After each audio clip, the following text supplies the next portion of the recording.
Takae Otaki.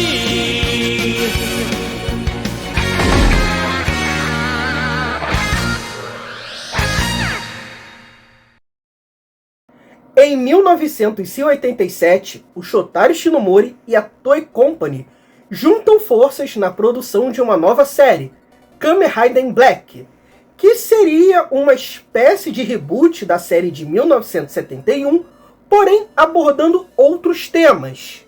O normal da época era que fosse produzido um mangá pelo autor e uma série de TV live action.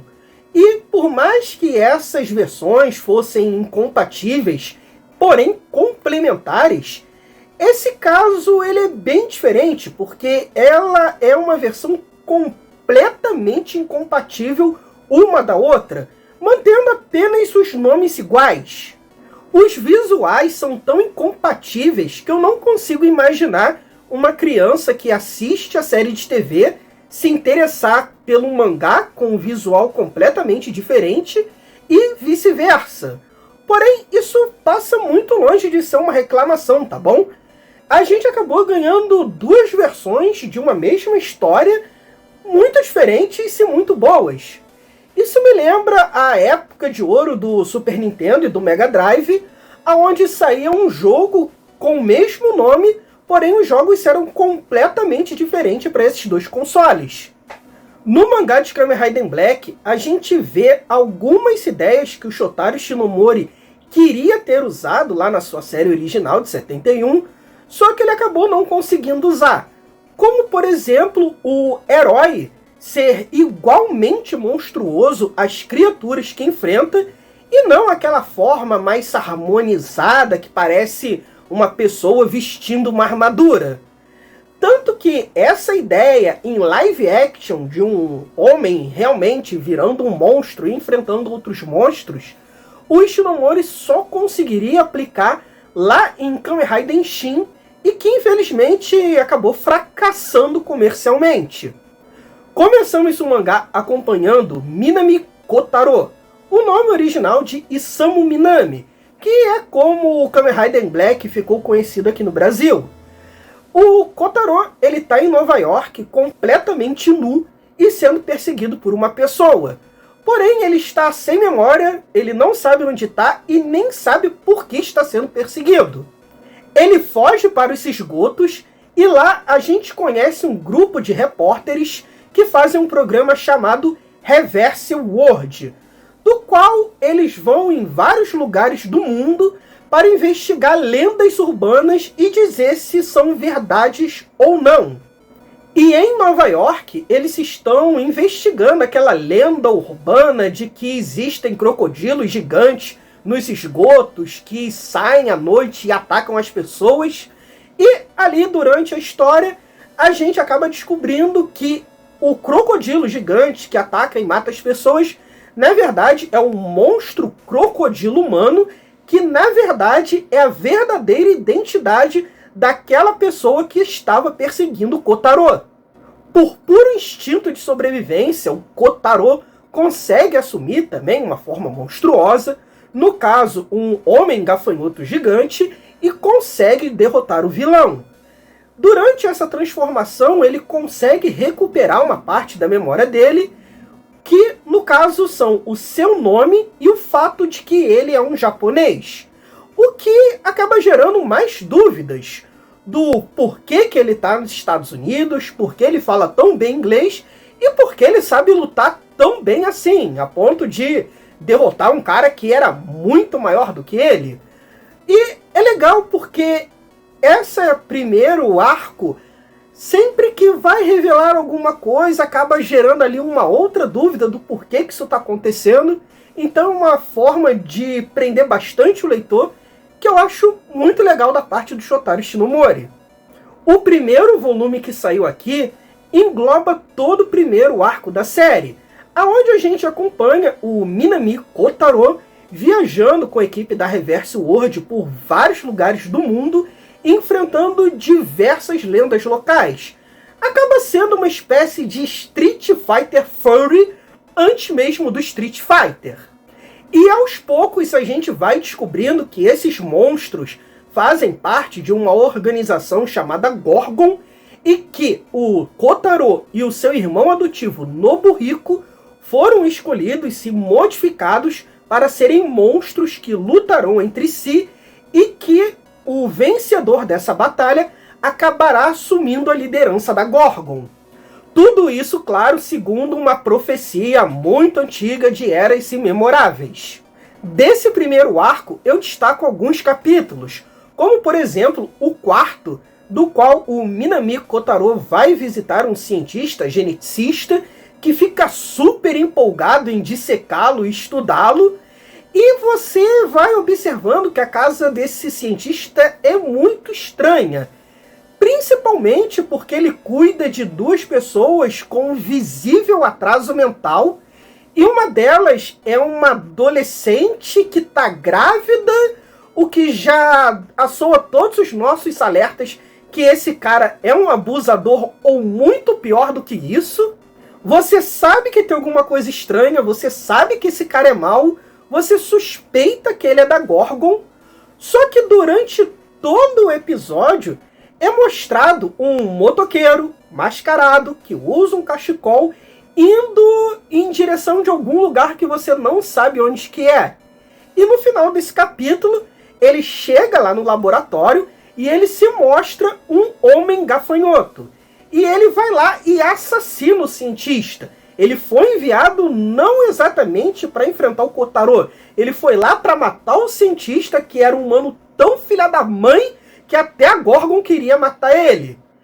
Esse motoqueiro mascarado que usa um cachecol e na verdade é um homem louva-a-Deus, acaba sendo uma espécie de Raider maligno da série, já que todo mundo também é furry aqui. Só que, na verdade, ele que faz essa ação boa do dia, que é matar esse cientista desgraçado. No capítulo, a gente vê que o cientista fez diversas coisas imperdoáveis, como fundir humanos com animais, assim como aquele cara lá de Fullmetal Alchemist fez com a filha e o cachorro. E a menina que a gente vê grávida, ela acaba morrendo no final do episódio, porque o bebê que ela estava esperando rasga a barriga dela e sai, mas não sobrevive, acaba morrendo. E o cientista fica muito triste com isso, porque aquele bebê seria a forma de vida definitiva da qual ele estava ali produzindo, talvez até para enfrentar Gorgon. E todo esse plot acaba me lembrando algo que o Shotaro Shinomori vai usar depois lá em Kamen Rider Shin. E toda essa ideia de um cientista bem inescrupuloso e um bebê que é uma forma de vida definitiva acaba me lembrando também o plot de Kamen Rider Zeto. Então dá pra dizer que é um capítulo bem fluente.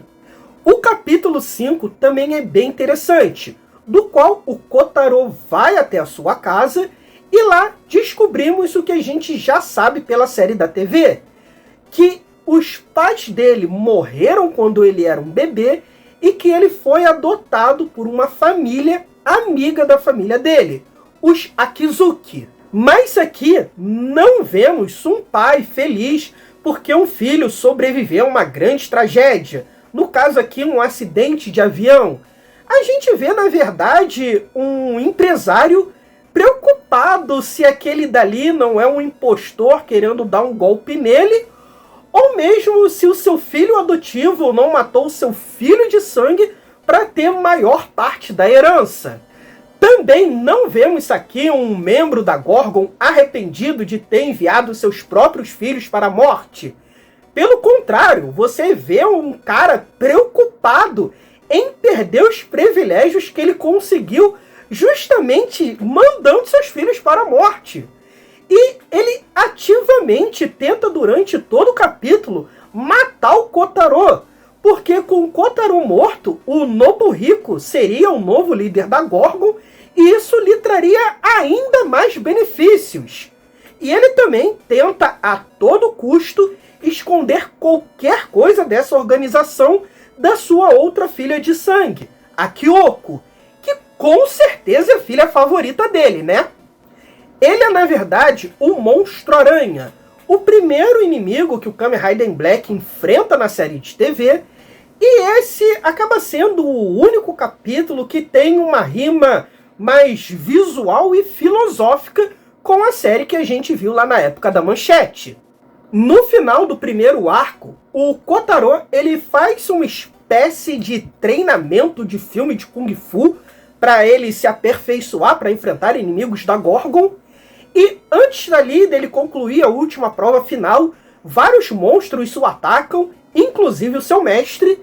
Então ele alcança o sétimo sentido e desperta uma espécie de Ki de Dragon Ball Z, da onde ele pode lançar uma rajada de luz que acaba atingindo os inimigos, do qual ele também pode prever onde eles estão, prever mais ou menos ali os seus movimentos e fazer ali diversas outras coisas.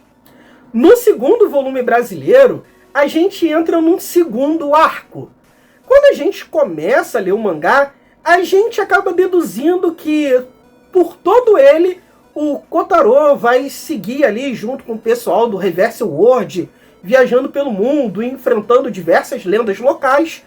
Só que isso meio que para um pouco, porque além de ser uma fórmula que estava começando a cansar provavelmente o autor, o Kotaro também preferiu se separar deles para investigar sozinho a Gorgon e parar de colocar as pessoas em perigo. Ele se refugia na casa de um mecânico que está acostumado a dar abrigo a jovens rebeldes de Tóquio. Na época, havia diversas gangues de motociclistas e Tóquio estava passando por uma pesada especulação imobiliária, que estava afetando a todos, principalmente os mais pobres e os jovens. Eu já expliquei isso lá no meu vídeo sobre o Frieza e num vídeo sobre Akira. E eu tô devendo mais um vídeo de Akira que vai sair em breve, vai sair nesse mês de abril ainda. Diferente do que os fãs de Kamen Rider podem pensar, esse mecânico ele não é o Tachibana Toubei, que é um personagem bem recorrente, bem famoso, lá na era dos Kamen Rider Showa. Ele, na verdade, é só um menino que cresceu assistindo o Kamen Rider original de 71, e por isso ele acabou se apaixonando por motos, e isso acabou influenciando toda a vida dele. Não apenas na parte de mecânico, não na parte somente de profissão, mas também na parte de abrir espaço para abrigar jovens que estão perdidos ali na região dele. O que mostra o quanto que esses heróis acabam influenciando a gente de diversas formas. Não só na profissão, mas também no jeito de pensar. E esse mecânico, ele também está fazendo ali uma moto personalizada, que era algo muito comum nessa década de 80, principalmente entre as gangues de motocicleta, mas ele está fazendo uma moto tão sinistrona que apenas um Kamen Rider conseguiria pilotá-la. Mas a história gira em torno de Kida Katsumi, namorada do Nobuhiko, e de toda a especulação imobiliária que acontecia em Tóquio. Principalmente o fato de que grandes empresas, quando queriam ali um terreno, ela não poupava esforços, não poupava violência, ameaça e nem de destruição de patrimônio público ou histórico. E eu não estou falando de Gorgon não, tá? Eu estou falando de um humano filho da mãe mesmo. Para proteger uma dessas famílias, o Minami Kotaro acaba usando uma roupa de motoqueiro toda preta e um capacete e se auto-intitula Kamen Rider Black. Assim, finalmente dando um sentido para o nome desse mangá, né? Essa brincadeira de que uma pessoa que assistia Kamen Rider e que comenta com um humano que tem poderes sobre-humanos e que isso acaba levando ele a se auto-intitular também um Kamen Rider, é uma ideia que o Shotaro Shinomori já tinha tido, porém foi descartado, mas a gente tem noção desse projeto por conta de outros livros e mangás que saíram do Shotaro Shinomori lá no Japão, e que inclusive o William Kaiju tem um vídeo comentando todos eles, e que eu sugiro que vocês confiram lá depois de ver esse vídeo daqui.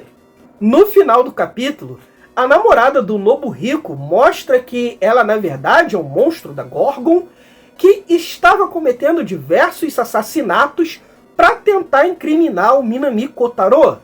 Só que, na verdade, ela foi modificada e está sendo controlada mentalmente pela Gorgon. Ela não queria fazer isso em momento nenhum.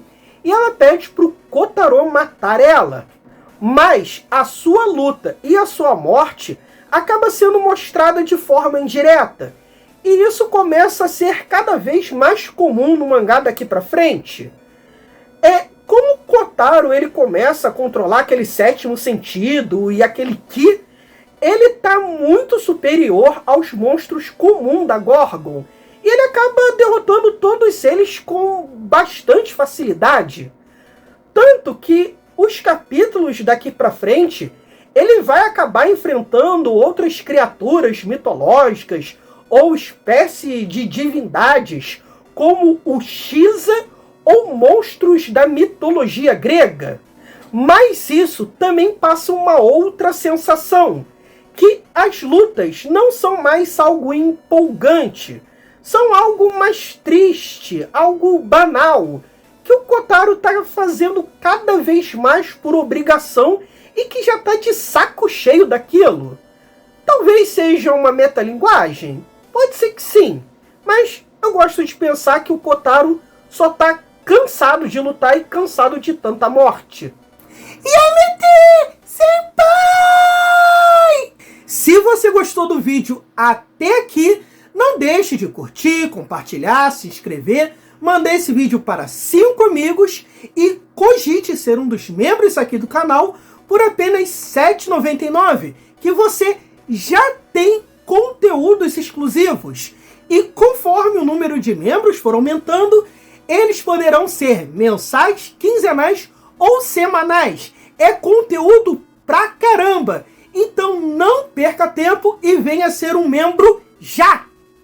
O terceiro volume começa o terceiro arco, que é o meu favorito, apesar de começar bem estranho.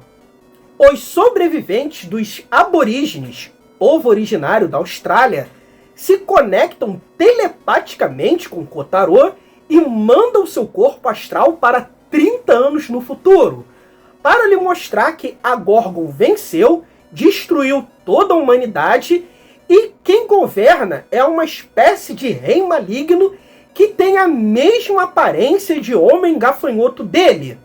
E que Kotaro precisa derrotar esse homem gafanhoto no passado, porque no futuro ele não teria a menor chance. A mesma ideia que a gente vê depois sendo utilizada em Kamen Rider Z.O. Então, após meses sumido, Nobuhiko aparece na casa dele e relata que aconteceu a mesma coisa que aconteceu com Kotaro.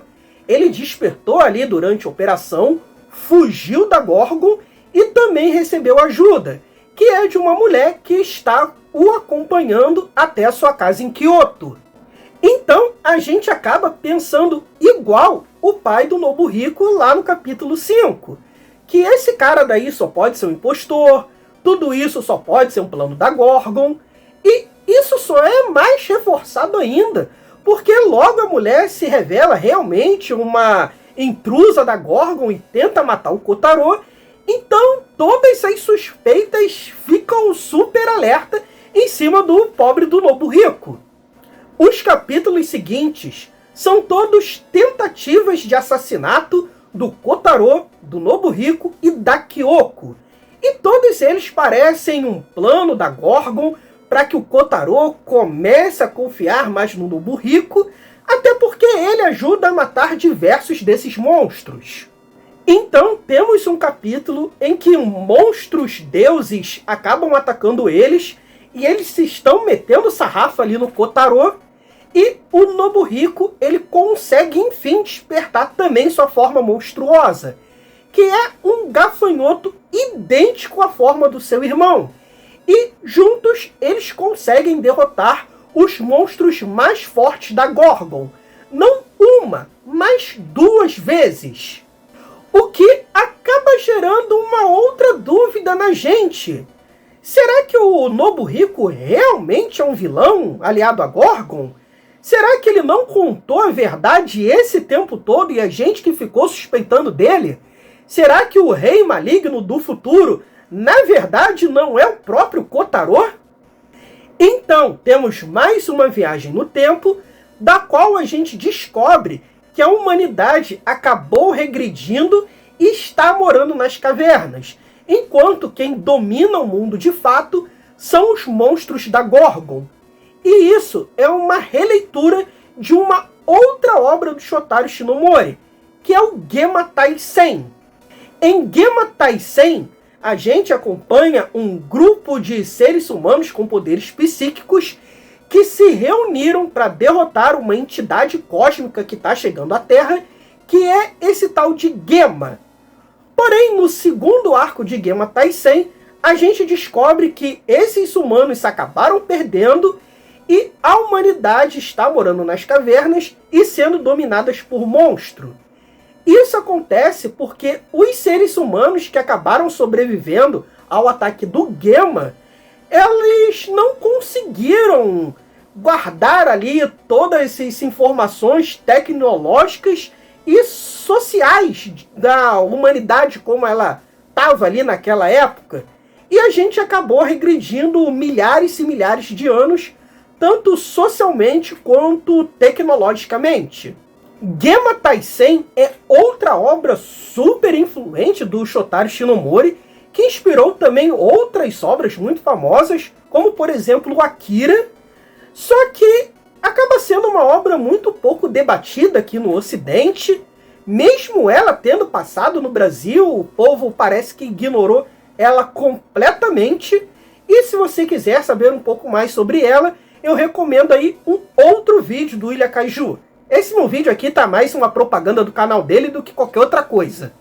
Vendo aquela injustiça, Kotaro tenta enfrentar o rei maligno lá no futuro e ele acaba levando um pau e é jogado de volta para o passado. Só que não o passado atual de 1988, e sim o passado de 1999. E lá ele acaba encontrando uma Kyoko, 11 anos mais velha, doente, de cadeira de rodas, totalmente preocupada e perturbada, e que achava que o irmão tinha morrido há 11 anos atrás e que jamais se imaginaria que ele estava perdido no tempo. Nobuhiko aparece e ele está muito mudado nesses 11 anos. Afinal, ele passou todo esse tempo enfrentando a Gorgon e protegendo a sua irmã. E agora que o Kotaro apareceu e que ele já estava de luto há mais de 11 anos, ele não tá nem aí. Ele quer matar ele, absorver sua energia, se tornar a forma de vida suprema e assim conseguir, enfim, dominar a Gorgon ou destruir ela. Sei lá qual é o objetivo dele. Então, os dois irmãos se enfrentam, só que se passaram 11 anos, o Nobuhiko está muito mais forte e joga novamente o Kotaro para o futuro. Nesse futuro, a gente encontra novamente o Nobuhiko, que está se considerando o rei da humanidade. Só que toda a humanidade já foi morta por conta de um terremoto causado pela Gorgon e por conta do aquecimento global. Apenas matando seu irmão e absorvendo sua essência é que ele poderá se tornar um ser supremo e reerguer novamente a humanidade como ela deveria ser. Mas agora, nesse novo combate, Kotaro sai vencedor. Porém, o nosso protagonista não sabe mais quem é ou o que viu. Afinal, ele sempre foi o Rei Demônio? Ele se tornou o Rei Demônio porque foi lançado à frente no tempo por si mesmo e assim corrompeu Nobuhiko, que era inocente o tempo todo? Ele impediu Nobuhiko de ser o Rei Demônio, mas agora, sem uma humanidade, ele não irá acabar repetindo as ações do Rei Demônio que aterrorizava o futuro que viu? O ponto alto dessa história é justamente essas pontas soltas. No final, você não sabe nem bem o que era Gorgon. Eles não têm uma base, uma estrutura, uma hierarquia. Eles não têm um líder que basta você derrotar para que toda a organização se desmanche. Na verdade, você não sabe nem direito o que ela é. Ela parece mais uma espécie de religião cultulesca, tão antiga quanto a humanidade, e que por ela ser tão antiga que ela acabou gerando todas essas lendas e mitos no mundo todo, e que o seu destino é inescapável. Não importa quem sobrevivesse, um deles acabaria assumindo o papel de rei exatamente como eles planejaram. A narrativa também não vai por aquele lado que a gente conhece tão bem, em que dois seis amigos, um mais simpático e outro mais narcisista, lutam entre si para cada um defender ali o seu ponto de vista numa grande batalha épica e trágica. Não, o Kotaro e o Nobuhiko permanecem super amigos do começo ao fim. A única coisa que muda mesmo é nesses capítulos finais em que se passa 11 anos, e se alguma coisa realmente mudou, foram esses 11 anos de separação e essas ameaças constantes. O que mostra que combates constantes, ameaças frequentes a pessoas que você ama, e começar a desconfiar eternamente de pessoas que outra hora você confiava, acaba mudando qualquer um. E não ter uma pessoa que serve de balança moral ao seu lado vai acabar corrompendo qualquer pessoa bondosa e a transformá-la num rei demônio. O final não é positivo e nem conclusivo, e nem dá respostas fáceis para o que o protagonista precisa fazer daqui em diante. Afinal, para reerguer a humanidade, ele não vai acabar fazendo exatamente o que a Gorgon queria. Então, do que adiantou lutar? Ele não salvou ninguém.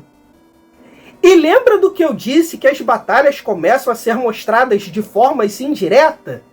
Então, as lutas contra o Nobuhiko são exatamente assim. Não é para ser uma grande batalha épica final. É para ser uma batalha triste, repleta de sentimento, e que você sabe que o herói não queria lutar.